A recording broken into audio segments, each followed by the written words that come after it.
You've heard her on the radio. You've seen her in television and in movies. She's been on Lifetime and definitely in the Hallmark Channel. I'm sitting down with actress, author, and host Barbara Niven. Stay tuned.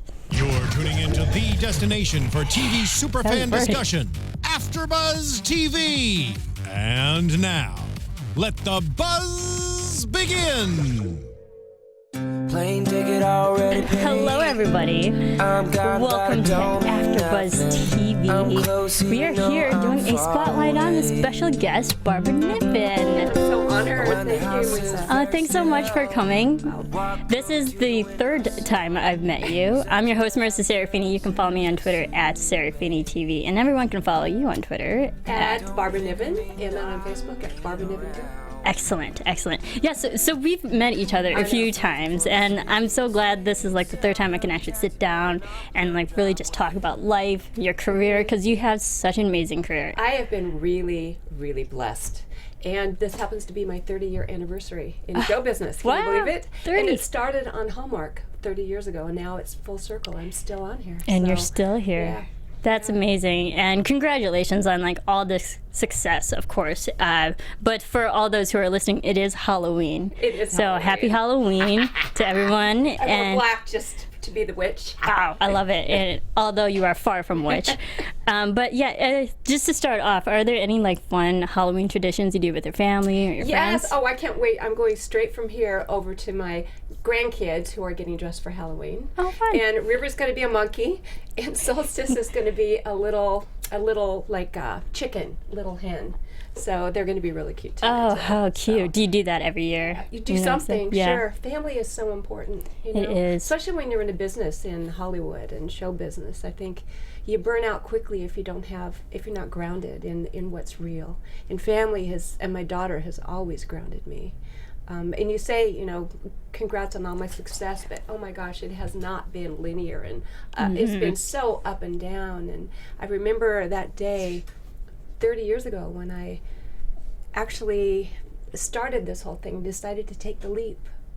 And if I hadn't taken that leap that day, my whole life would have been different. I mean, I still would have had my daughter and everything, but I would never have known what I could maybe do. So I just urge people, it's part of what I want to do now to give back. I urge people that if you have something you want to do, that if you have this inkling in the back of your mind and in your spirit that you maybe at the end of your life you'll regret not ever trying, you gotta try it. Just try it. Just try it. Take the leap, and even the journey along the way will be different. Maybe your dreams will change along the way, which they do. Yeah, but they at do. least you won't wonder what if someday.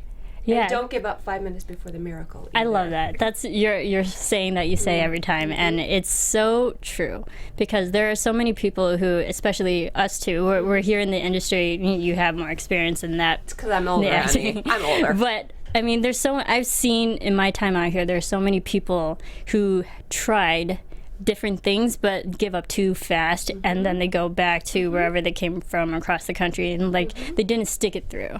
Well, maybe it's because they're looking to be a star and looking for fame instead of really loving their craft. So that's what I say too. Being an actor, you don't have to live in LA to love acting and to do it. Yeah. Putting that extra pressure on yourself to make a living doing it is really hard, and it's almost self-defeating. But if you love theater, volunteer, be in your community theater group and put on a show with people. It's so much fun. Or people put down commercials. But when I actually decided to take the leap with acting, I put it all on the line. I was a single mother of a small child, newly divorced, no child support, and I decided, okay, I've never been self-supporting then either, and I had no college. I just got married. So you had all these obstacles, but found a way to outcreate it. Found out what talents maybe I could have that could maybe fit this industry. Like I talked my way into a TV news internship was my first job. So I have to tell you how this started too, because Please do. I think it's inspirational, and it maybe I can help with somebody, and maybe this can be their wake-up call too. So my wake-up call came just before my 10-year high school reunion. You know how they send something out. Have you even had yours yet? Not yet. No? Okay, I told you. It's coming I am out. adopting you, by the way. Okay. Totally fine. So they send something out, and you'll get it, that you have to write down, like, who did you marry? How many kids did you have? Where do you live? Well, the last question on mine was, have you achieved all you thought you would in your life by now? And that hit me like a ton of bricks, because I hadn't even really started.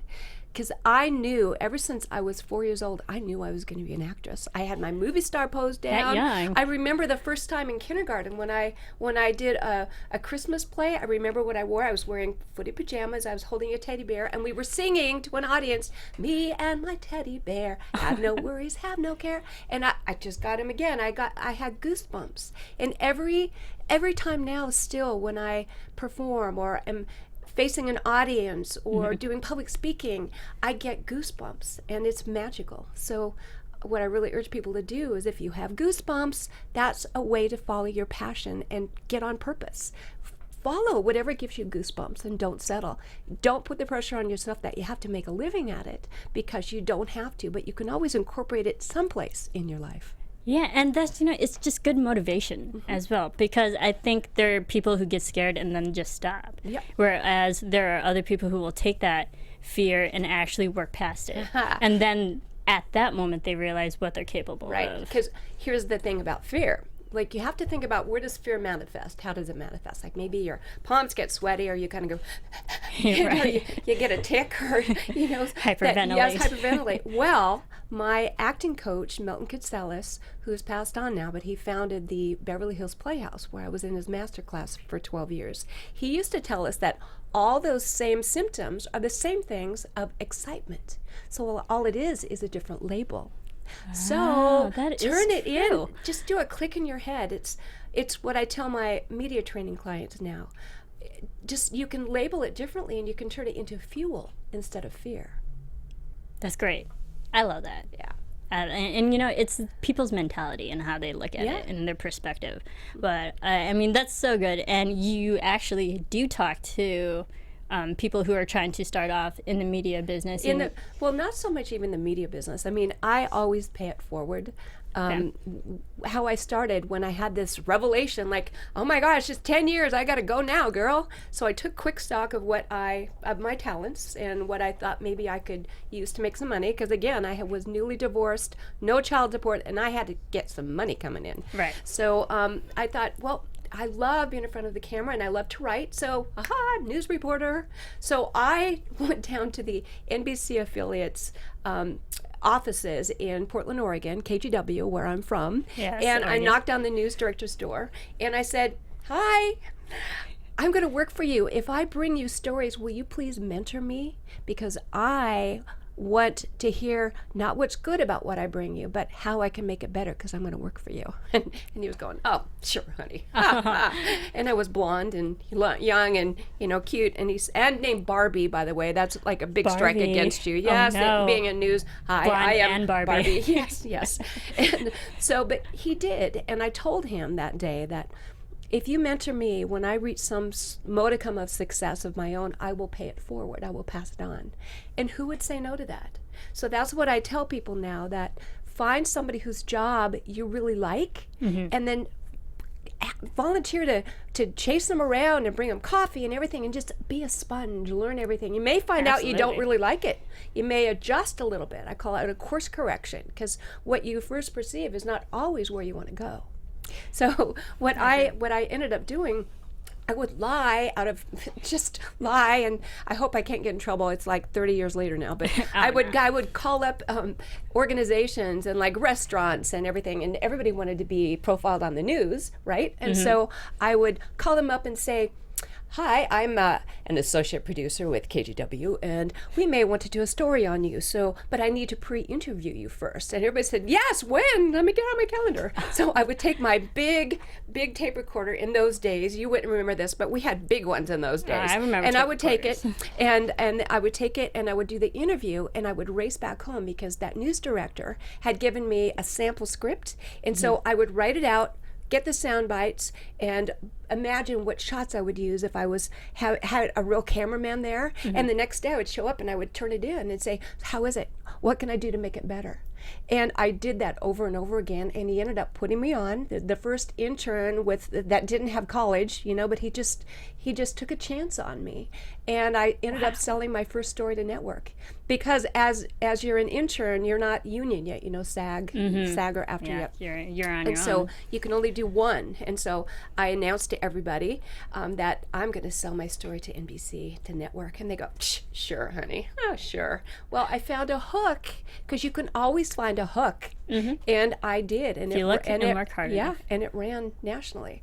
And right after that, I discovered acting, and my whole world changed. I could not read enough about it. I found an acting coach, and again, I was in Portland, Oregon. And after that, a movie was being shot up in Salem, which is just outside of Portland, and it happened to be a Hallmark Hall of Fame movie. Is that Promise? Yes, Promise, with James Garner and James Woods. That's 30 years ago now. I know. And that was so early in your career, like your first big production. Yeah, big hair too, by the way. It was in the 80s. In the 80s. Back then, the fashion was questionable. Oh, yes. But, being so early. Questionable. That was my best decade, honey. Well, I wasn't alive then. Sorry. I know. But, so early in your career and working with such big names as them, like, what was that experience like? It was phenomenal. It was with James Garner. I got to play his girlfriend in it, and not just one scene. I mean, it was a part. James, and James Woods and Piper Laurie, who is phenomenal. Her. Yes, and I learned so much from them, because one of my scenes and one of my audition scenes was I had to see James Woods on a staircase and scream. Like, just scream as I'm making out with James Garner, which was like oh, that was kind of fun. Yes, and so. Would you believe that James Woods had rapped for that day of shooting, but he showed me the ethics of actors as we bond together. It's our code that you're there for the other actor. And so he stayed after that day, after he rapped, and was on that staircase right there as I'm making out with James Garner, and then I look at him and I scream, and so he taught me so much. And then that movie went on to win the movie of the week, the Emmy for the movie of the week that year. So it was phenomenal. And you got your SAG card. I got my SAG card out of it. So it was pretty special. And that was 30 years ago. And so now I'm 30 years later. It's so wonderful to me to see my life and career come full circle, because Hallmark now, I'm so proud to be so involved in Hallmark, because it's such a good fit. It's exactly who I am. Corny as it is, that putting out the good energy and the good entertainment. I mean, I love playing crazy, and I play crazy bitches on Lifetime a lot. Really? And those are fun, but to be able to put out programming that makes a difference. Yes. Let's talk about Hallmark. I love Hallmark. Seriously, it is the highlight of my day every single day, because of work long hours, and then at night I'm so excited to just go back to my place and then just watch Hallmark and end my night on a good night. Hallmark is just so feel good, and it just makes you happy. It makes you makes you believe in hope again. It does, because there's so much. Look at the world now. Look at the political field. Look at what's happening around the world, and at least you can turn on Hallmark and have hope. I'm awake in the middle of the night all the time, especially with my dogs now. I have one of them that is very ill, and so I have to wake up every couple hours and take her out, and I turn on Hallmark and Golden Girls and I Love Lucy and Cheers and just all of that. It just makes me feel good. Yeah, the programming is amazing. I mean, obviously, it's so good for its movies, especially the Christmas movies. I know, we just started Countdown to Christmas. Goodness. Yay! It is the best time of year, because after Halloween, they immediately start the Christmas, but they started early this year. They started early. Christmas came early again. I could talk all day about the Christmas movies. But you've been in a few Christmas movies. You were in Christmas Detour and Moonlight and Mistletoe with Candace Cameron Bure. Yes. That was the first time I got to work with her. Really? Yes, in Moonlight and Mistletoe, yeah. Okay. What's it like working with Candace, who's, child actress, big from Full House? She is so down to earth and so nice, and we have a lot in common, because I love, she feels like my daughter too. She's, and she's such a wonderful mom. So when you're on location, the worst part about what we do, and it's probably also one of the best parts, is being on location, but then you have to be on location away from your family.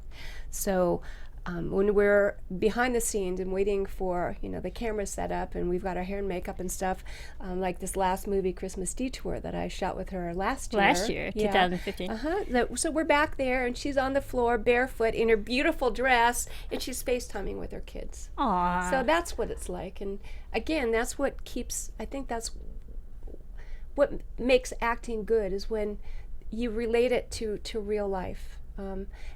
Actors, all we have to work with are our instruments, our life stories, about the experiences that we've gone through. Like, I look at Katharine Hepburn or Jessica Tandy, and that's the kind of career I want, because you can watch their life unfold from the very beginning to all the different stages. Look at Katharine Hepburn in On Golden Pond. Oh my goodness, I know. Or Jessica Tandy, remember in the Driving Miss Daisy? Mm-hmm. Oh my God, what an elegance, what a...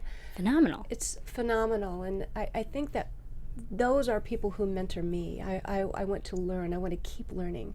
Working with Diane Ladd in Chesapeake Shores, yes. she's of the same ilk. She's how many awards has she won? And she's too many to count. And acting opposite her in a scene is like everything that you dreamed about.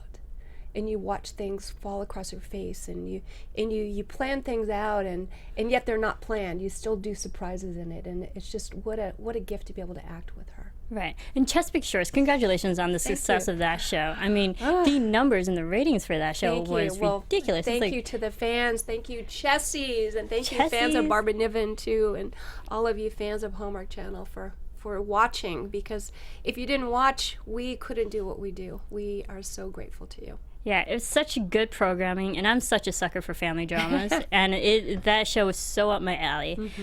But like, I loved watching it every week. And I loved watching you guys do your after show every single week. I found you like right after we aired our first one, and so oh my God, you were on my. I recorded you. I was following you. Yes, I know. And then you came to the Home and Family set when we did that. I was like, I have to meet Barbara Niven. Yeah, and then it just came from there. But yeah, that was such a good show, and like, I loved your character, Megan, because her character was very layered, very emotional, but also had a past, but she was trying to work through her problems. I don't want to say problems, but like, she had a lot of family drama. Family drama. But working past that, and I felt that was so realistic that a lot of people who are trying to reconnect with, family go through. There's an interesting story and history to me getting that part too, because I had been, working for Hallmark, and one of my favorite people in the world is, well, there are two of them, Michelle Vickery, who's Executive VP of Programming for Hallmark, and then Bill Abbott, who is the CEO and President of Crown Media. Yes. Well, Bill, he loves this stuff. He loves this stuff. And he called me at home and said, I'm reading these books and I just see you as this character, this Megan. Go get the book. And so I got it on my Kindle right away, and I read it, and I go, I have to play her, because people could just vilify her as like the bad person in this, but I know her. I've been through divorce. I know the choices that you make, and you make them. You've got to do it for your kids. As I said, when I got divorced, I was so frickin' poor. Like, we shared a bed with roommates so that I could do my acting, and I bet everything on it. But I was still a fierce mom. Yes. So as I was an actress on location, I would also be room mother when I wasn't on location. And I taught my daughter that you never want to give up on your dreams. It's never about the money. It's about loving what you do every day. And so when I read about Megan, I knew that it wasn't just black or white, that she left to give up her kids. Of course not. Yeah. She wanted to, she saw them being hurt and formed by growing up with two fighting parents. I could imagine, like, she and Megan and Mick just fighting, and little Jess underneath going like this, affecting the kids. Yes, and so you make healthy. a choice. You make a choice, and I remember making that same choice with mine. Should I leave her with her dad and with the school and with the house that we built and all of that? But I just made a different choice. I could not ever have left my kid. But then Megan, when you're an actor, you take it on and you think, but what if I had? And how would I feel? And how would I get that back? Yeah. So that's what I've really fought for. John Tinker, who's our showrunner, has been phenomenal to work with, such a collaborator, because I would see lines come out in the script where Megan was supposed to say, I had to leave to save myself. And I would say, no, she would never say that. She had to leave to save her kids. And there's going to be a way now to come back. And John Tinker found a way to take these words and the words that I would write and text him all the time. Thank you for your patience, John Tinker. John's great. I was able to speak to him Yes, too. I saw that. I saw that. I've watched that episode when he's on the phone. Of course, I told you I'm your huge fan. But he incorporated all that. And I'm so proud to be part of the show because I think it's a little bit edgier than what normal Hallmark is, but it's more realistic. And a lot of the fan feedback that we get too is that they like it that way because they can relate. It's a little bit more real life. And hopefully what they'll get out of it is that by watching the O'Briens, this huge, dysfunctional, loving, hating, just fighting, but loving family, put the pieces back together. And if we can do that under what may look like insurmountable odds, any family can do the same thing. And family, when you come right down to it, is what really matters, that love. And it doesn't even have to be your family you're born with, but the friends and family that you commit to, that are your life, and your animals, your pets that you commit to. Yes. You do anything for them. Yes, absolutely. I mean, I love Chesapeake Shores. And as you know, I completely related to the O'Brien family being 1 out of 5. And the youngest, too, and right? The youngest. Yes. It just so So felt were you like spoiled my rotten? family. Yes, in some ways. Yeah. But I've worked hard You for have. like what I've done and wanted to accomplish in life. But yeah, my parents were definitely more lenient on me. But I never really gave them issues. I wasn't the rebellious kind. I had an attitude when I was a kid, but You I think did. every teenager did. Yes, you remind me a lot of me about you don't have a lid on your possibilibilities. And so when The moment you say no, you're immediately I know. closing doors to opportunities. I know. So when somebody says no, it brings out the fight in me, and I go, I'm going to show you. I'm going to show myself. Determination. Yes, determination I love it. against all odds. Yes. And honestly, if we can do what we're doing, like I don't know if people know, but you're a producer here. You, all of this, you do so much here. And how old are you? You're so young. I'm only 26. 26. Yeah. That's how the age I was when I became a mother with Jessica. Aw, Isn't that's that something? amazing. Yes. Yeah. So in my era, we didn't do all these things. Like I got almost straight A's in school, and yet my parents told me that I needed to take typing so I could be a secretary till I got married. That's why I feel like I was delayed in kind of getting started. And I kind of feel too that part of my my push, I guess, or why I don't want to settle is because I think I kind of watched my mom settle a bit. Just your mother, my real- or were No, there my any real- other people? No, mostly, and as much as I talk to people and try to inspire them for their dreams, because as I said, I decided to give back as much as I can, and so I created a Dreamers Network. I do a lot of inspirational stuff. My business partner Sue Melky really helps me a lot, and she's got so much patience because we've had our new website and a new online academy. I've got all the courses ready and stuff, and I've just been dragging my feet because I've been so busy with the acting. But we've got so much that we're going to do to help people go to their next evolution as well. But I never asked my mom, what were your dreams? So it's a really great question to start a conversation with a family or with your friends, and then support each other. That's why I call it a Dreamers Network, because it's a support group for dreamers. The world, as we just talked about, is so negative, and they say, oh, you can't do that. You got to have this lid on that box. LA is full of dreamers. Yes. But it has to also be dreams into action, as Melton Kitselis used to say. Yep. So be the person who spurs somebody on when they're having a bad day, or when you're having a bad day. I say, okay, wallow. You got 5 minutes, and then get some action going again. Get it into gear and use it as fuel, because you can change your life. Yes. I love that. I love that so much. And what your program that you give back, you teach video media marketing. Yes. And you help coach people. Yes, because I decided, one day it dawned on me that, I don't teach actors at all, but I teach business owners and regular people who need help maybe with their voice, or I call it unleash your star power, because each one of us have star power, and it's not what you see on TV, but it's that presence. It's about owning yourself and about connecting to the message that you have, and about raising your voice and becoming who you are so you can live your purpose. And that's all star power. So that's what I've created. I created a video studio right here in North Hollywood, and I bring people in. I have video boot camps. I have online courses, but it's about nowadays equalizing the playing field globally, because every business owner now has got to come across great in a video on your website, because having it just putting in a keyword and having a million other websites come up, it's not enough, because you need to have people know who you are, and you need to be very succinct in how you say your message or anything. And I also learned that public speaking is the #1 fear in America. People would rather be, I believe that, though. Yeah, people would rather be in the coffin than the one giving the eulogy, and that's a fact. Isn't that nuts? Yeah. And yet I am somebody who I love it so much. So finally, before my father passed away 6 years ago, he said, "Barb, what can you teach?"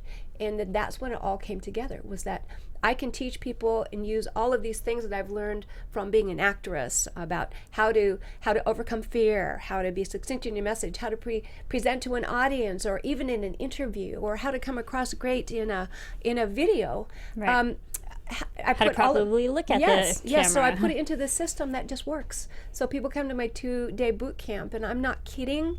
I cry with them, because from coming in, not knowing even where to start, because we're all in overwhelm, but you just need to get specific and get organized with your thoughts, which is what I help them do, and which they do with my Time courses. management. Yes, but also on what to say and how to say it. And then it becomes easy. And all it is I just mirror. Like if you were there, I would just mirror you, because each one of us have like our sound bites that we do and our talking points, but we get so fouled up in our head, and it becomes like this big overwhelm that people don't know where to start, or where to start in a speech, or how to start writing their book. But you already have it all inside. You just need somebody to like guide you a little bit. Yeah, just a little bit. Yeah, and know how to do it, because actors aren't born knowing how to come across on No, camera. we have to learn it. Yes. And your experience with all your television and movies, and even your radio. And acting, yes, and in acting class. I mean, that's what we actors go to, acting class.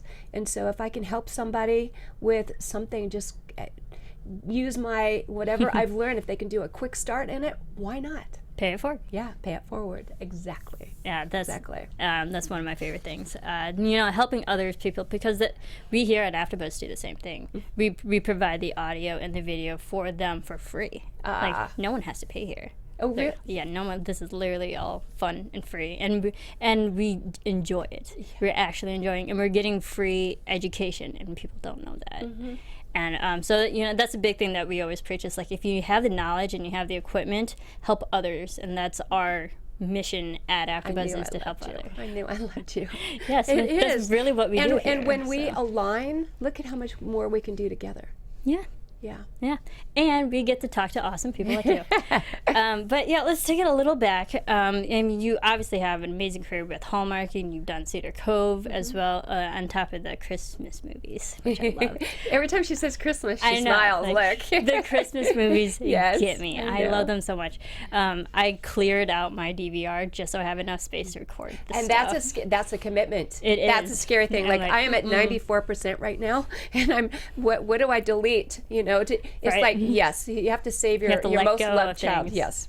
Yeah, I deleted about 20 hours worth just so I can record Wow. a bunch of Hallmark. That is very, very true. But you've done a lot of other things.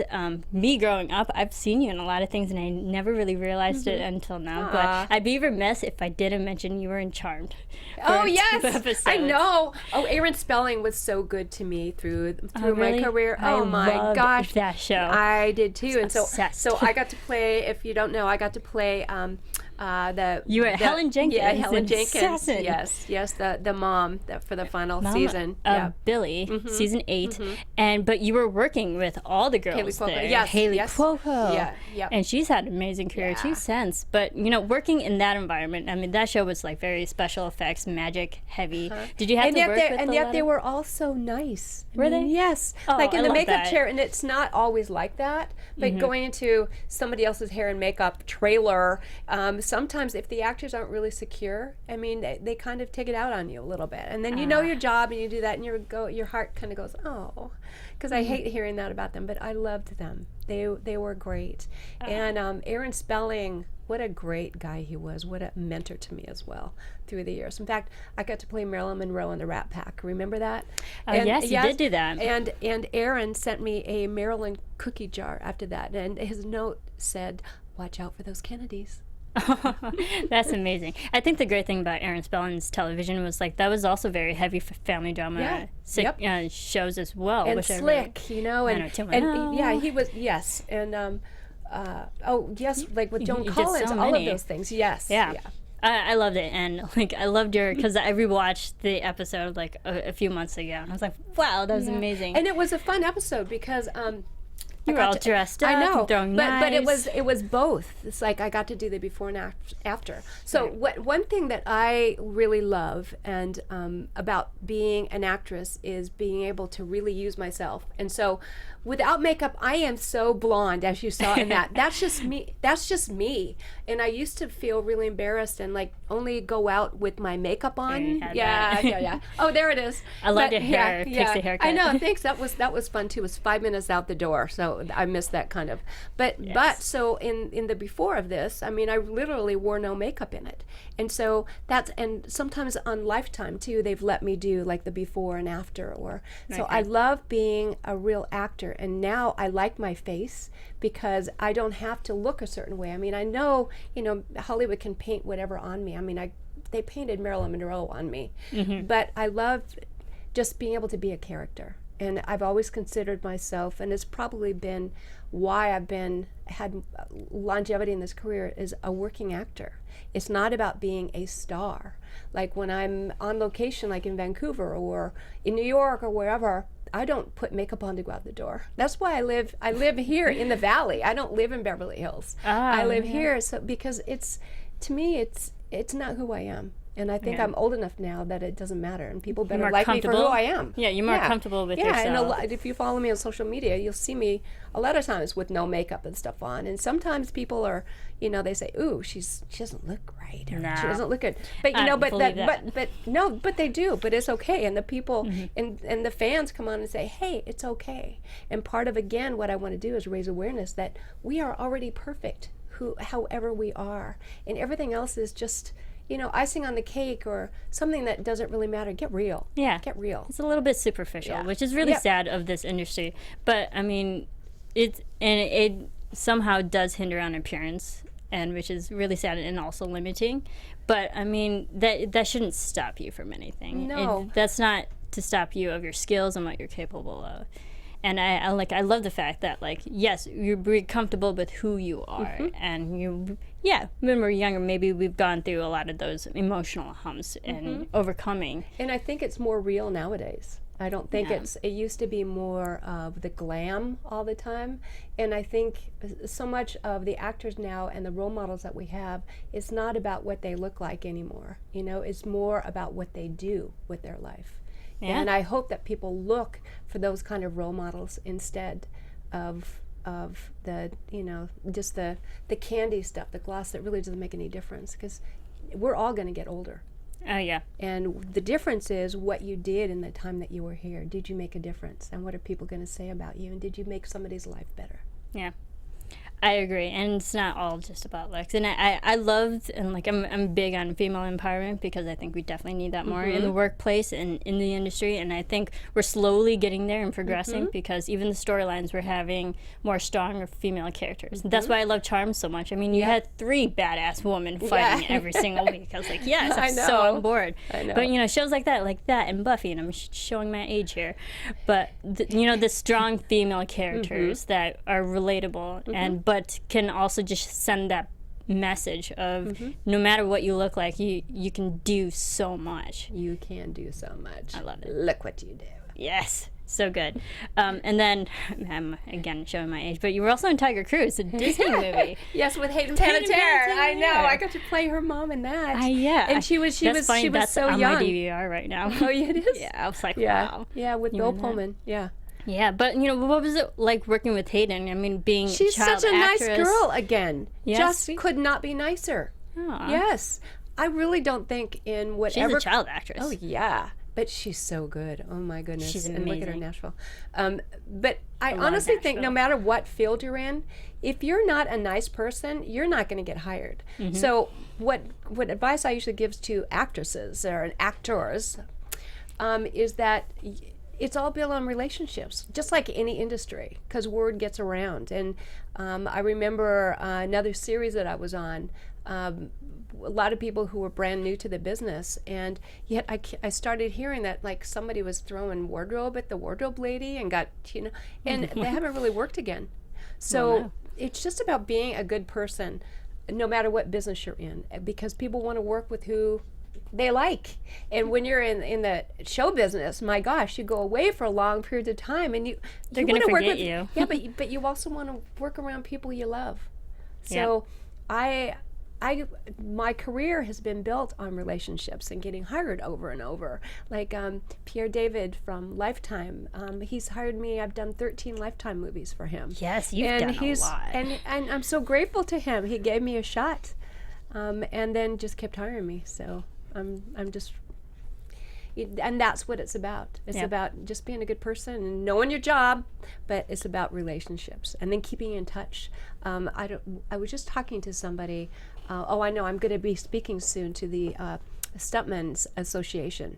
Okay. And with my one of my business partners is Debbie Allen, because we were going to do an Unleash Your Star Power seminar for them. Really? And they were asking about, in our business, in our industry, how do you get hired over and over? Like how do you make a career? How do you differentiate yourself? Well, you use social media, you use videos so people can see who you are and get a beat on who you are. And again, because people want to work with who they like, it takes it out from being just a name on a website, with a headshot, but they get a feel for who you are. And then also, yes, and also about keeping in touch.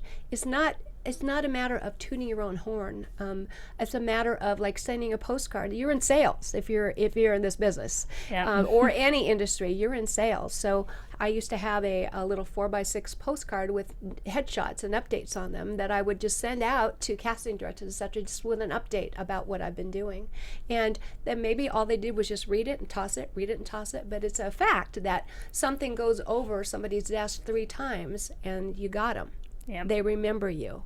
So it's just like sales. So if you're an actor or if you're in any kind of industry, you got to sell yourself. You got to know how to do an interview, and you've just got to keep in touch. And they're not going to find you. We have so much over stimulation now, and nobody can keep up with anything. But you have to be able to just reach out to them in a nice way, and just be in their mind when something does come up. It's always about following up. Yeah, following up. I agree, and that's how I make relationships with publicists, and people keep coming back with all the talent and secrets of our AFTERBUZZ here. Yeah. But it's true. It's definitely making relationships because that can lead you all the way down in your career, and it not just for professional ones, but you can make friends out of this, lifelong friends, and it's just good and healthy. And figure out a way to give and give back. Yeah.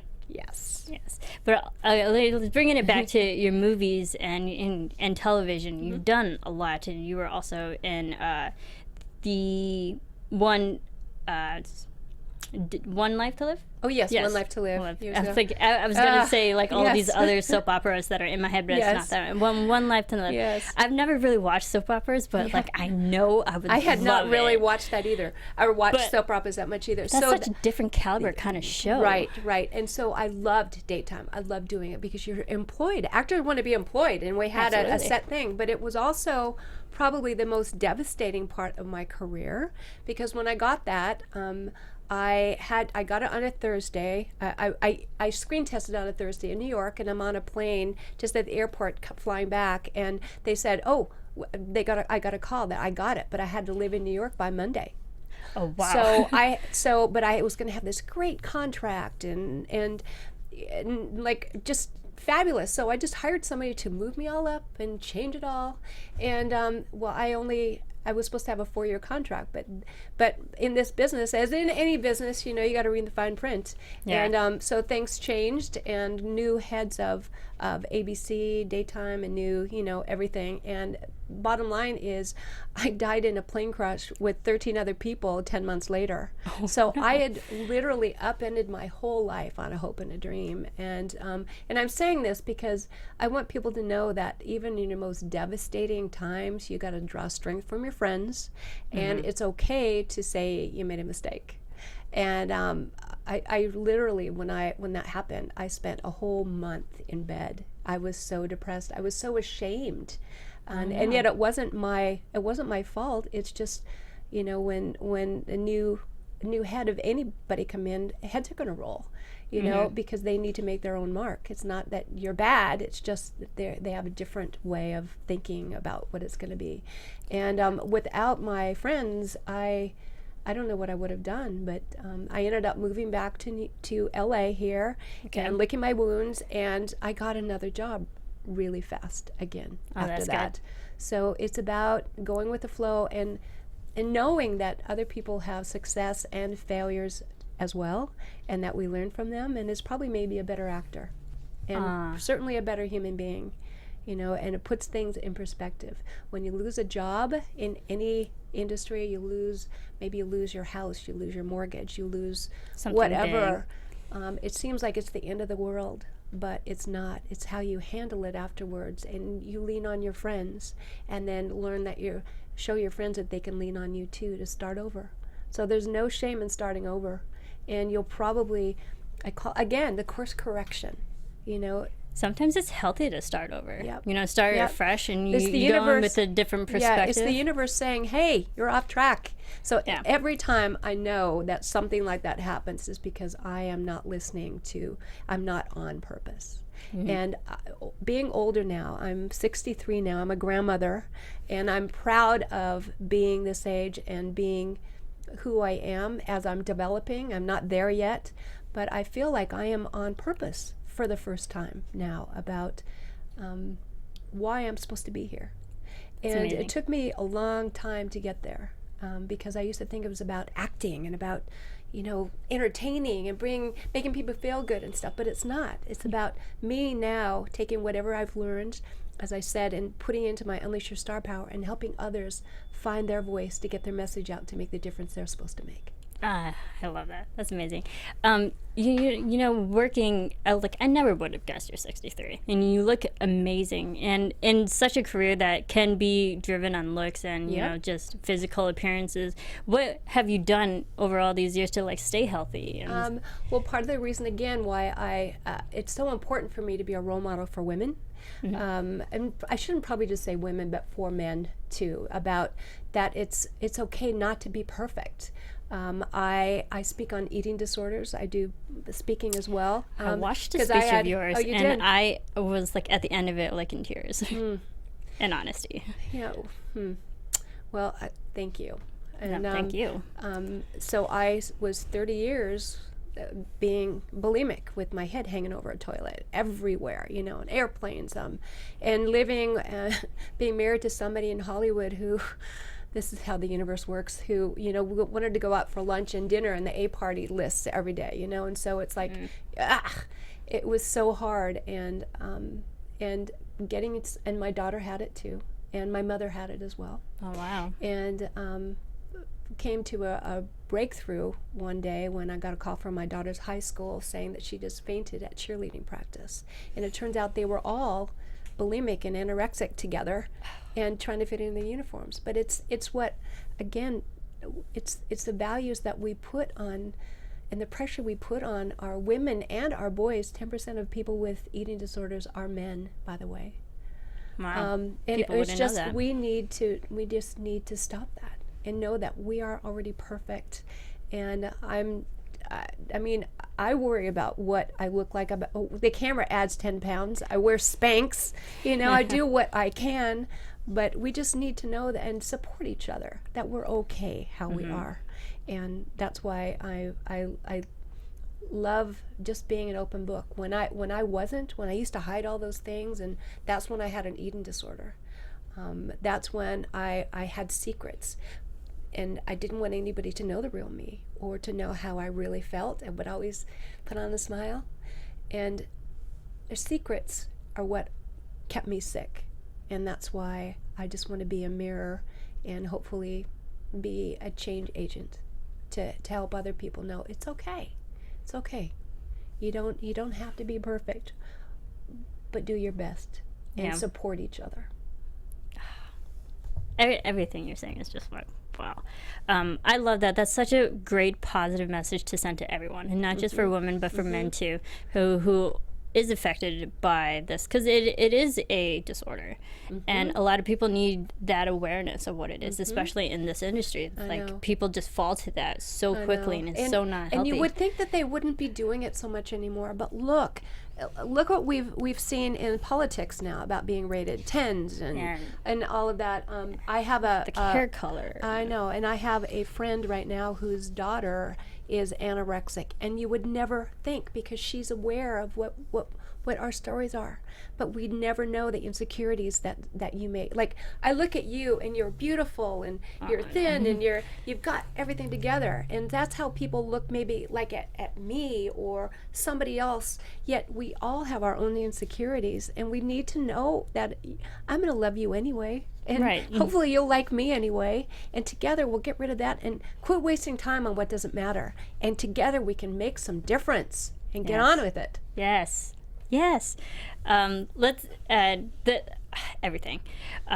Moving on to, you were a national director you were on the National Board of Directors for SAG. Yeah, Screen Actors Guild. Yes, how did that come about? Because actors, and the Screen Actors Guild now has been disbanded. They merged with AFTRA. Yeah. And I was in, just did my best to make a difference for actors, because it's an industry that is very hard. And the industry has changed so much. Like, it used to be a lot easier to make a living acting than what it is now, because there's so much non-union and stuff. And Diane Ladd was on the board with me too, by the way. So that's how we first met her. She is a warrior. That's amazing. She's always saying, "Honey, just honor your fellow actor." I love her. Yeah, I do too. She's a great role model. But I just felt so bad that on our watch, the Screen Actors Guild got disbanded and merged with SAG-AFTRA, into SAG-AFTRA. So. But did you learn a lot from that? I learned a lot from it. I learned to have more of a voice in those board meetings. Yes, absolutely. And really, because I always have, probably because I don't have a college degree, kind of like looked at contracts and things and say, they just kind of glaze over with it, And but I'm actually pretty good at those details. And until you go there, and I just think when you get into a hard situation, you learn your mettle. You learn what you're capable of. Yeah. And you need to stretch. So that stretched me. Absolutely. And I imagine, like, being in that type of position, you learn a whole different side of how the industry works and how the actors work and what really goes into different productions. Oh, and it's hard. I mean, now I am actually producing now too. I just, we're getting ready to film something that I also co-wrote with Sue Melky and Nicole Kahn. That's called Nesting Doll, and it's a movie about a disabled young boy, and we found the most amazing little actor named Cale Farron, such a star, and this little boy brings 4 strong women together. He heals them, and we're hoping to go in front of, our schedule keeps changing because all of us keep working. It's hard to do it in the industry, but probably we'll shoot now after Chesapeake Shores, if we get renewed after it airs, after we finish filming next year. So, well, you have season 2. That's amazing. Do you have any news of when that's supposed to start back up? No, but we don't have any official word on it yet either. Okay. All right. But that's We're up in waiting. Vancouver. Yeah, Please, Hallmark, please. Come on. I know, Okay. please. But that's not up in Vancouver, and you actually Yeah, have on Vancouver Island. Yes, which looks gorgeous by the Yeah. way. I'm actually going to Vancouver in December. Oh, well, come I've up if we're never shooting been. next Yeah. time. Come up and you can stay with me. Oh, yeah. We have I'll hit you up. we have they put us up in a really cool like little apartment up there, and so come up while we're shooting. If we're shooting next year, if we get renewed, which I'm hoping. Please, you guys, Yes, write please. Hallmark Channel. Please ask. Yeah, I'm going to Vancouver for the first time, and I'm really, really excited. It's gorgeous. It is. It's God's country. I'm from Oregon, and it reminds me a lot of the Pacific Northwest. Yes, you're and up I'm in that actually area. dual Canadian citizen. That's what I Yeah. learned. So Yeah. it must be easier for you to go back and Yes, forth. yes, it is. And I think that's partly why I've gotten hired a lot up in Canada. So again, it comes down to that whole thing of taking stock of your strengths and weaknesses. Like, what can I do? Because I knew my father was born in Canada, and so I just looked up an immigration attorney, and ended up finding that I fell in this little window that I could have full dual citizenship too. So it's just amazing. about taking stock, actually writing a list down of your strengths and how you can apply them to maybe further your own career or further your own goals or further your own dreams. So, and just explore them. You know, nothing may come of it, but you may hit a jackpot like I did with the Canadian thing. Yeah, there you go. I have dual citizenship in the Philippines. Oh, you do? Yeah, because I was born there, but I'm also American citizen, so I could go back. How many languages do you speak then? Just one. Just one? But although Tagalog was one of my first languages that I sadly, grew out of, but Yeah. because my parents didn't really learn it. Yeah. But yeah, so we both have the dual citizenship thing in Yeah. common. That's It's awesome. nice. Yeah. And you film a lot up in Vancouver. Like, what's the turnaround for like all the Hallmark shows and movies? Because Hallmark pumps out so much content. I know. I think they're doing over pump out- 70 movies this year. Yeah, they pump out more content Hallmark than we is do. the ultimate little engine that could. And Bill Abbott and Michelle Vickery and all of them. I mean, kudos to them in an era where all the numbers are going down because there's so many networks and so much content and everything, and they have just stuck to what they're doing and putting out good quality content, and they are like, they need to be on the cover of Variety every week and Hollywood Weekly because they have changed the industry. I mean, how can Chesapeake Shores be #1 and all the movies? And now they've got two channels too, two networks: Hallmark Movies and Mysteries. Yes, Yeah. and I love working with Allison Sweeney on that on Murder She Baked. Yes. I just watched like 2 of them over this weekend. You did? It's so You're good. such a good girl. No, Thank you. I love those movies. Yeah. So, like, I love any That Hallmark. just I going on that seriously do. and working with Allie is just going in and play. She's been It's here, like too. dessert. Has she? Yeah. Oh, I love her. She's so sweet. I know, and I truly feel like she is my daughter. By the way. And I believe it. It's like, I love the chemistry that you two have on screen. It's so fun and quirky, and all those snacks look amazing. Oh I wanna my gosh, eat, like, I always those gained 5 cupcakes. pounds on those frickin' shoots. So you get Seriously. to eat all that? Get to eat, yes. It's like over and over. Do you remember the peach cobbler one? Yes. Oh my God! I put out a couple of photos on my social media. There's literally like a long table of what I had to take a bite out of every single That sounds terrible. But my character I love, her name is Dolores, and she's always trying to get Hannah married off to a dentist. And so she's a force of nature, and she has to learn. I have to learn my lines really well because she never takes a breath. She's just like bowls fast everybody talker. over. Yeah, she's bold there. What I loved, I think it was in the last one, there was one of the lines where Allison Sweeney's character, Hannah, she finds out that she found another dead body, and we're like, that's bad luck, isn't it? It's just I hysterical. know. Oh, well, Hannah. Those are so Another dead body. Yes, those are so fun movies, and and I do like the mystery aspect of it. And it's like strong women, trying to go against the grain and like always going against people saying, and he was like, no, you can't do this, and she's like, I'm gonna do it anyways. I know.